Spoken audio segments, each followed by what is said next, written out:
नमस्कार. Millionaire farmer award 2024 sponsored by Mahindra ट्रॅक्टरमध्ये आपल्या सगळ्यांचं स्वागत. मी भावना आणि आपण बघत आहात कृषी जागरण मराठी. 1 ते 3 डिसेंबर रोजी कृषी जागरणतर्फे मिलेनियर फार्मर अवॉर्ड 2024 आयोजित करण्यात आलेला आहे आणि आज आपल्यासोबत महाराष्ट्रातले एक उद्योजक आलेले इथं आहेत, तर आपण त्यांच्यासोबत संवाद साधूयात. सर, तुमचा थोडक्यात परिचय द्या. माझं नाव डॉक्टर प्रशांत सोपानराव तेलगट. मी मॅनेजिंग डायरेक्टर आहे ॲव्हनेस केमिकल इंडिया प्रायव्हेट लिमिटेडचा. आमची कंपनी बिलॉंग करते जालना डिस्ट्रिक्ट महाराष्ट्रामधून आणि मागील 15 वर्षापासून आम्ही ॲग्रिकल्चर सेक्टरमध्ये आहोत आणि ॲग्रिकल्चर सेक्टरमध्ये आत्तापर्यंत आम्ही इन्सेक्टिसाईड, पेस्टिसाईड आणि ऑर्गॅनिक प्रोडक्ट उत्पादक आहोत आणि आम्ही ऑल ओव्हर पॅन इंडियामध्ये त्याचा आम्ही सप्लाय करतो आहे. आणि ह्याच माध्यमातून आम्ही Rajashri Shahu agriculture research rural development society आहे, या सोसायटी जे फाउंडेशन शेतकऱ्यांसाठी काम करतं. आम्ही ज्या भागातून बिलॉंग करतो मराठवाडा, त्यामध्ये दुष्काळी शेतकरी आहेत, तर त्यांच्यासाठी आम्ही मॅक्झिमम 3000च्या वर जे शेतकरी आहेत त्यांना विविध मार्गदर्शन आणि त्यांना विविध शेतीला आधारित असल्या स्किलचं मार्गदर्शन आम्ही त्या संस्थेच्या मार्फत त्यांना मोफतप्रमाणे त्यांना देतो. आणि त्याच पद्धतीनं आमच्या शेतकऱ्यांचं दरडोई उत्पन्न कसं वाढेल यासाठी आम्ही मागील 15 वर्षापासून प्रयत्नशील आहोत आणि त्या माध्यमातून आम्ही लगभग 450च्या वर शेतकऱ्यांना त्यांचं दरडोई उत्पन्न 10 लाखाच्या वर होईल यासाठी प्रयत्न केलेत. आणि त्यामध्ये मिरचीचे जे शेतकरी आहेत आमच्या इतर जाफराबाद, भोकरदन, त्याच पद्धतीने सिल्लोड आणि आमच्या इकडचा कन्नडचा जो भाग आहे, जो अद्रक उत्पादक शेतकरी आहेत, त्यांनासुद्धा मार्गदर्शनाचा आम्ही प्रयत्न केला, ज्या माध्यमातून बरेच जे शेतकरी आहेत त्यांचं दरवर्षाचं जे उत्पन्न आहे ते 10 ते 15 लाख रुपये झालं. सर, तुम्ही आत्ताच सांगितलं की तुम्ही मराठवाड्यातून आलेले आहात, तर मराठवाड्यातल्या शेतकऱ्यांची परिस्थिती खूपच खराब आहे आपण बघतोय. जसा कारण आपल्याकडे दुष्काळी भाग पाण्याची व्यवस्था नाही आहे आपल्याकडे. तर या सगळ्यांवरती आपल्या कंपनीने काही म्हणजे तुमच्याकडून काही उपाययोजना केल्या गेल्या आहेत का? आपला म्हणजे मराठवाड्यातला पूर्ण भाग असा दुष्काळी नाही म्हणला जाणार, कारण की आपल्याकडे जे गोदावरीचं जे बॅकवॉटर आहे, पैठण असो, अंबड असो, अंबडचा माजलगावचा जो भाग आहे तो ग्रीन बेल्टमध्ये येतो. परंतु आपल्या इकडचा जो भाग आहे भोकरदन, जाफराबाद किंवा आपण म्हणू शकतो फुलंबरीचा जो भाग आहे, कन्नड, इकडे कोण पाण्याचा सोर्स नसल्यामुळे तिथल्या शेतकऱ्यांना बरंचसं पाण्यासाठी प्रयत्न करावा लागतं, कारण की त्यांचं पूर्ण पावसाळी जे म्हणलं जातं आपलं पावसावरच त्यांची शेती डिपेंड असते. परंतु महाराष्ट्र शासनाने विविध अशी उपक्रम केलेत, त्या माध्यमातून जसं पोखराच्या माध्यमातून विविध ठिकाणी आपल्याकडे शेततळे, शेतकऱ्यांना शेततळ्यासाठी जे अनुदान आपल्याकडं महाराष्ट्र शासनाकडून मिळालं, त्यामुळं आपल्या शेतकऱ्यांनी शेततळ्याचं एक लाट निर्माण झाली आणि त्या माध्यमातून बराचसा आपला भाग जो आहे तो ग्रीन झोनमध्ये आला. आणि त्याचं बेनिफिट काय झालं, शेततळ्यांच्या मदतीनं त्यांना बारमाही आपण म्हणू शकतो की बारमाही शेती त्यामध्ये त्यांना करता आली. आणि आपल्या NGOने रसाळने बऱ्याचशा शेतकऱ्यांना ज्या पोखराच्या ज्या स्कीम आहेत, विविध स्कीम आहेत, त्याच्यामध्ये जसं ट्रॅक्टर्स असो किंवा यांत्रिकीकरणासाठी असो की अवजार बँक असो किंवा शेततळे असो, या विविध उपक्रमाची माहिती शेतकऱ्यांपर्यंत आपण NGOच्या मार्फत पोचवली आणि त्यामुळे बरेचसे शेतकऱ्यांना त्याचा बेनिफिट झाला. आणि त्याच पद्धतीनं आता ग्रीन हाऊस आहे, नर्सरीज आहेत, नर्सरीसाठी जे लागणारे विविध म्हणजे आमच्याकडे खजूरचं उपक्रम, ड्रॅगन फ्रूटचा एक प्रकल्प चालू आहे, जो कारण की दुष्काळ भागामध्ये कमी पाण्यावर जास्त उत्पादन देणारं खजूरचं जे पीक आहे त्याच्यासाठी सुद्धा आमची NGO काम करते आहे. त्या माध्यमातून बी बरेचसे शेतकरी आम्ही आतापर्यंत घडवलेत.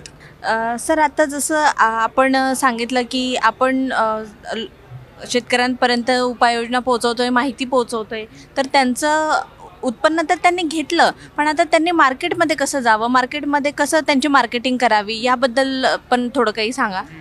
कसं आहे, शेतकऱ्यांनी आपल्याकडे शेतकऱ्यांना माल पिकवता येतो पण विकता येत नाही. त्यासाठी मेन आपल्याला त्यांना मार्गदर्शन करणं जरुरी आहे. कारण की काय होतं की जर मार्केटिंग स्वतः शेतकऱ्यांनी नाही केली तर त्याचा जो उत्पादन केलेला आहे माल आहे ना, तो फार कमी भावात जातो आणि त्या कमी भावामुळे काय होतं, त्याचं उत्पन्न त्यामध्ये वाढू शकत नाही. परंतु जर त्यांनी काही मार्केटिंग स्किल स्वतः डेव्हलप करून घेतल्या, जसं काय व्हॉट्सअपमध्ये किंवा व्हॉट्सअप मार्केटिंग, डिजिटल मार्केटिंग, जर थ्रू त्यांनी आपला मालाची मार्केटिंग त्याला करता आली किंवा स्वतः मार्केटमध्ये जाऊन त्याला विकता आलं, तर ते विकण्यासाठी करत असताना त्यांनी आपल्या मालाची ग्रेडिंग केला पाहिजे आणि ग्रेड ठरवले पाहिजे, कोणता ग्रेडचा आपला माल उत्पादन झाला आहे. त्यानंतर मार्केट प्लेस, कारण की कसं असतं की ज्या भागातून आपण प्रोडक्शन करतो तर तिथे त्याचं बाजार मूल्य ठरवता येत नाही. परंतु जर तो आपण हे जर एक्सपोर्ट केला तर त्याचं बाजार मूल्य हे जास्त मिळतं शेतकऱ्यांना. तर त्यामुळे काय करायला पाहिजे, विविध अशा एजन्स्या मार्केटला अवेलेबल आहेत किंवा आता चांगले फार्मर प्रोड्युसिंग ज्या कंपन्या आहेत ते सुद्धा शेतकऱ्यांना आपले बाजार मूल्य उत्पादनाला जास्त देऊन खरेदी करतात. त्या माध्यमातून शेतकऱ्यांनी प्रयत्नशील राहिलं पाहिजे असं माझं म्हणणं असेल. सर, आता तुमची कंपनी आहे, तर तुमच्या कंपनीशी किती शेतकरी जोडले गेलेले आहेत? आम्ही आयोनेस केमिकल इंडिया प्रायव्हेट लिमिटेड मागील 12 वर्षापासून आम्ही पेस्टिसाईड, इनऑर्गॅनिक, ऑर्गॅनिक दोन्ही माध्यमातून शेतकऱ्यांपर्यंत पोहोचलो आहे. मॅक्झिमम आम्ही काही प्रोडक्ट स्वतःचे डेव्हलप केलेत, ज्यामध्ये जसं मिरचीवर जो व्हायरसचा अटॅक येतो त्यासाठी आम्ही एक अँटीवीर नावाचा एक प्रोडक्ट डेव्हलप केला, जो 100% रेसिड्युअल फ्री आहे आणि ज्या माध्यमातून मिरचीवर जो व्हायरसचा अटॅक होतो तो पूर्ण कंट्रोल होतो. आणि त्या कंट्रोल झाल्यामुळं काय होतं की आमचे जे शेतकरी आहेत त्यांना यावर्षी प्रचंड प्रमाणात त्याचं उत्पन्न वाढलं. दर एकरी त्यांना 15 ते 20 क्विंटलचं ॲव्हरेज ह्यावर्षी त्यांना मिळालं आमच्या प्रोडक्ट वापरून. सर, आता जसं वेगवेगळ्या आपण शेतींच्या प्रयोगाकडे बघतोय, जसं सेंद्रिय शेती आहे वगैरे, तर यावर तुमचं म्हणणं काय? मॅक्झिममली काय झालं की आपण जे इनऑर्गॅनिक माध्यमातून ज्या शेती गेल्यामुळं काय झालं आहे की जमिनीची जी सुपीकता आहे ती कमी होत चालली आहे. कारण की रासायनिक खताचा भडीमार झाल्यामुळं काय झालं की आपल्या महाराष्ट्राची जी शेती आहे तिची सुपीकता ही कमी होत चाललेली आहे. तर काय झालं आहे की महाराष्ट्राची आणि सुपीकतासाठी काय आहे की कार्बनचं पर्सेंटेज हे आपल्या जमिनीमध्ये मॅक्झिमम असणं जरुरी आहे. ते कमी झाल्यामुळं काय झालं की आपल्या शेतीमधलं सुपीकता कमी होत चालली आहे आणि त्यासाठी आपल्याला काय करावं लागेल की सेंद्रिय जर शेतीचा जर आपण माध्यम जर निवडलं शेतकऱ्यांनी तर त्याचा बेनिफिट चांगल्या प्रकारे होऊ शकेल आणि आपण आपल्या जमिनीचं होणारं पोल्युशन भविष्यातलं ते आपण वाचू शकतो आणि आपल्या जमिनीची सुपीकता वाढली तर उद्या उत्पादनही देखील चांगलं वाढू शकतं. कारण की जमीनच जर सुपीक नाही राहिली तर भविष्यामध्ये आपल्याला जे शेतकरी आहेत त्यांना भविष्यामध्ये येणारं जे उत्पन्न आहे ते घट होऊ शकते त्याची. हे शेतकऱ्यांना याच्याविषयी मार्गदर्शन करणं जरुरी आहे. कारण की जोपर्यंत जर आपली जमिनीची जर सुपीकता राहिली नाही तर पुढे आपण प्रयत्न करू शकत नाही. त्यामुळे सर, आता आपण आहे ना शेतकऱ्यांना एवढं प्रोत्साहन देतोय, त्यांच्यासाठी रेड कार्पेट आपण टाकलेलं आहे आणि त्यांचा सत्कार सोहळाही त्या आयोजित केलेला आहे. तुम्हाला कसं वाटलं? मला खूप चांगलं वाटलं. कारण की जे कृषी जागरण आणि ICR या आणि महिंद्रा ट्रॅक्टर्सने हे जे प्रायोजकत्व देऊन एक ग्लोबल फार्मरसाठी हे जे रेड कार्पेट अवेलेबल करून दिलं, या माध्यमातून काय होईल की शेतकऱ्यांना प्रचंड प्रोत्साहन या माध्यमातून होऊ राहिलं.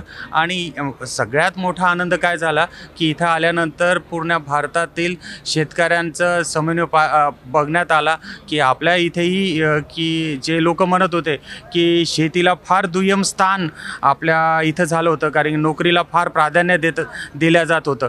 तर इथं आल्यानंतर एक गोष्ट लक्षात आली की शेतीसुद्धा ही एक उद्योजकासारखी किंवा उद्योग करण्यासाठी कन्सेप्ट आहे आणि जर आपण आपली शेती जर चांगल्या पद्धतीने केली तर मला एक सुंदर असा एक रोजगार या माध्यमातून आपल्या इथं घडेल. आणि मला एक आनंद वाटला की भारतातलं कृषी क्षेत्रातलं भविष्य हे उज्ज्वल आहे आणि कृषी जागरण जो हे उपक्रम करत आहेत हा फार स्तुत्य आहे आणि त्यांच्या पुऱ्या उपक्रमाला माझ्या प्रचंड अशा शुभेच्छा. आणि सर, युवा फार्मर जे युवा शेतकरी जे शेतीकडे आता येऊ इच्छित आहेत त्यांना तुम्ही काय सांगाल? माझं युवक लोक जे आता शेतीकडे येण्यासाठी आहे, तर माझं बेसिकली काय म्हणणं आहे की कोणताही उद्योग करत असताना त्याचं बेसिक ट्रेनिंग असणं जरुरी आहे.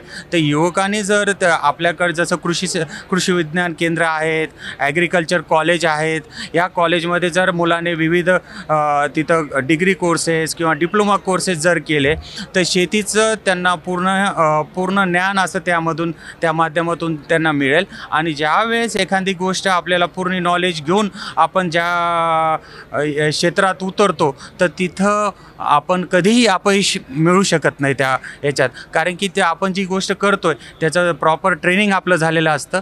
तर प्लस त्यासोबत आपल्याला त्या गोष्टीचं पूर्ण ज्ञान असतं. जसं शेतकऱ्यांना आतापर्यंत कसं झालं की आपल्याकडं साक्षर नसलेले शेतकरी शेती करत होते, त्यामुळं कसं झालं की त्यांना कोणत्या प्रकारचं पेस्टिसाईड वापरलं पाहिजे, खत किती वापरलं पाहिजे, त्यानंतर त्यांचे स्प्रे कधी घेतले पाहिजे, त्यानंतर त्याचं उत्पन्न झाल्यानंतर त्याची ग्रेडिंग कशी केली पाहिजे, ग्रेडिंग केल्यानंतर त्याला बाजार मूल्य कसं ठरवलं पाहिजे, कोणत्या मार्केटला ते जाऊन विकलं पाहिजे, याचं कोणतंही माध्यमाचं ट्रेनिंग आपल्या गव्हर्नमेंटनं त्यांना दिलं नव्हतं. परंतु जर युवकांनी याचं पूर्ण ट्रेनिंग जर घेतलं तर त्यांची शेती निश्चित प्रॉफिटेबल राहील आणि कोणत्या नोकरीसाठी दुसरीकडे जाण्यापेक्षा आपल्याकडे जी शेती आहे त्याच्यातच आपण मन लावून जर काम केलं तर स्वतःचा एक उद्योग ते घडू शकतात. प्लस त्याच्यावर शेती आधारित बरेचसे असे उद्योग आहेत ज्या माध्यमातून आपण भविष्यात शेतीवर आधारित जे उद्योग आहेत त्या माध्यमातून सुद्धा आपले शेतकरी युवक जे आहेत ते भविष्यामध्ये आपला करिअर त्या माध्यमातून घडू शकतात आणि त्या क्षेत्रामध्ये ते आपली प्रगती करू शकतात. तर आता जसं सरांनी सांगितलं की जर युवकांनी योग्य ट्रेनिंग घेऊन जर शेती केली, कोणताही व्यवसाय केला, त्यासोबत जर शेती जर केली तर ते नक्कीच यशस्वी त्याच्यामध्ये होऊ शकतील. तर सर, तुमचा अमूल्य वेळ दिल्याबद्दल धन्यवाद. अशाच अधिक माहितीसाठी बघत राहा कृषी जागरण मराठी. धन्यवाद.